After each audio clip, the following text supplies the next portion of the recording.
You cannot wish this country well and vote for someone you do not believe in. Nigerians actually voted for whom they believe in, not Tinubu. This video will clear all your doubt. Watch it to the end and share this video.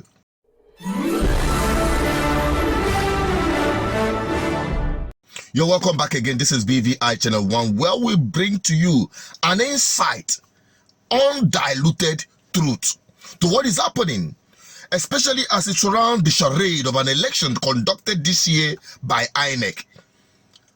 Osibanjo had earlier told the APC Congress before their primaries that Nigerians should vote for whom they believe in. You cannot wish this country well and vote for someone you do not believe in.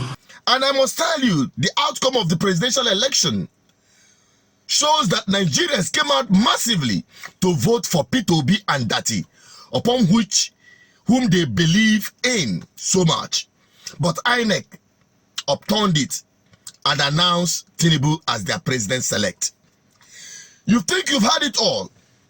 After this country had experienced impunity in the name of government under Buhari, don't forget, this same government came on the heels of fighting corruption, insecurity, and the rest of them.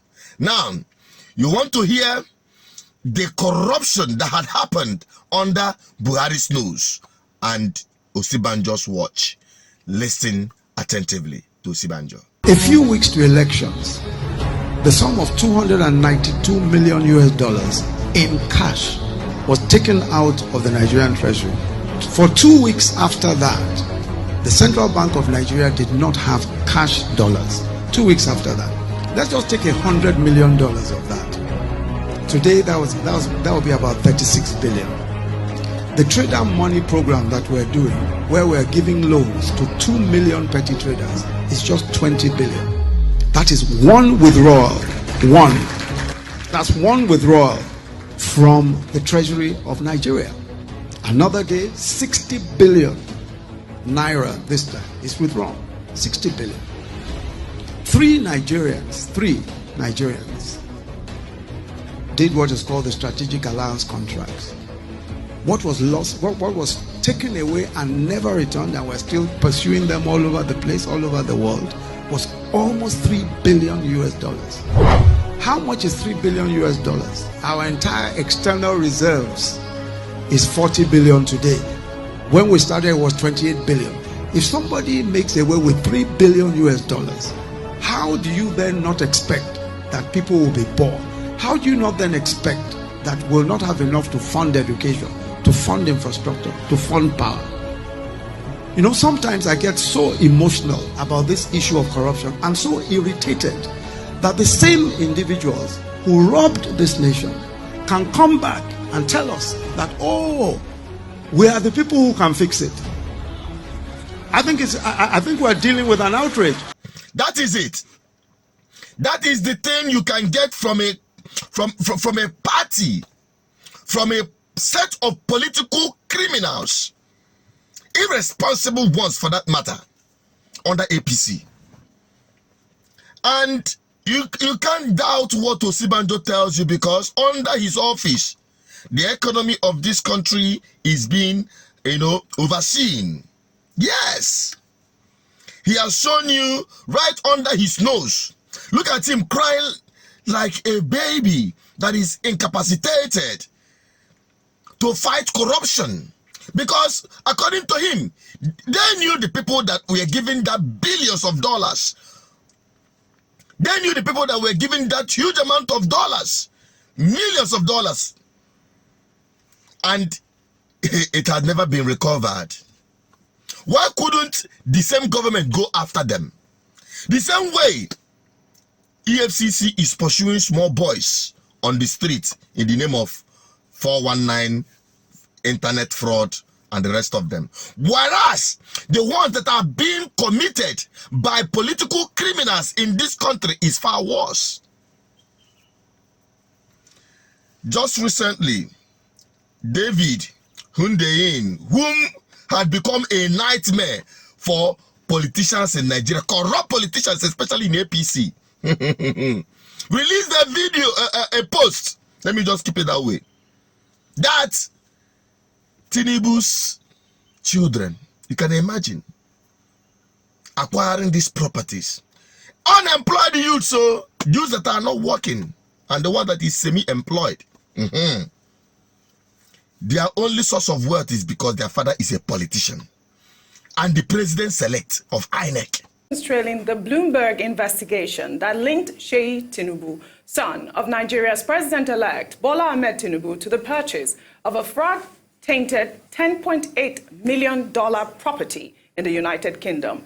Sheyi was said to have purchased the property in 2017 through Aranda Overseas Corp, an offshore company in which he is a main shareholder. The investigation maintained that there is no suggestion that Tinubu was personally involved in the acquisition of the property. According to the Bloomberg report, the Economic and Financial Crimes Commission in 2016 secured an order to seize the property from Kola Aluko, an ally of Desiani Alison Madueke, former Minister of Petroleum.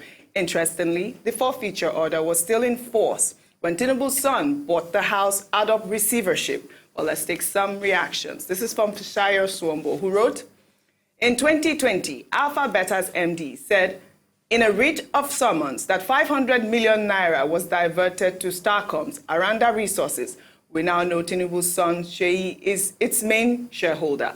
Connecting the dots, Tinubu using Alpha Beta to pay his son, Sheyi, millions. Well, Kweku wrote, so 6 years ago, while Sheyi Tinubu was still 30 years old, he was able to afford a 7.5 billion naira cash payment for a house in London, a house that was lined up for seizure by the Buhari administration due to corruption ties, was suddenly bought over by Tinubu's son, and he paid in cash. That is just it. That is just the kind of country we are in. And I can tell you, if proper investigation is carried out, there is no way the proceeds of the corruption in this government wasn't part of the money that was used to purchase that building in London. Everybody heard about it, that even Buhari's government want to confiscate that building because the proceeds upon which it was bought was from corrupt. Yet, the same building is now being bought by their so-called president-select, upon which this very government want to hand over. Buhari, you came to fight corruption. Now you are handing over to corruption personified. That is us. Make una dey take una eye see this country where we do, and the kind of people who wants to take charge of this country. Woe betide Nigerians when this man eventually becomes your president. I've been saying that corruption is an institution. Now corruption will become the real government in power. That is all I can tell you. But I can tell you one thing again, that you see this man, for him to be the president of this country, well, 29th of May will be a day of reckoning. Let us keep watch as the tribunal is about to set in. Perhaps the last hope of Nigeria, not even common man now, the last hope of this is the existence of this country as not being a banana republic. That is just to save the democracy of this country. Tribunal. The judges are on trial and Nigerians will be their judge. I'm just a voice. I'm an advocate for good governance. Make una help me share this video so that Nigerians and the entire world will know what is at stake in this country. Don't forget to subscribe if you have not, to be getting updates undiluted. And as well, be part of this community for a better life for Nigerians and Africans as a whole. Bye-bye.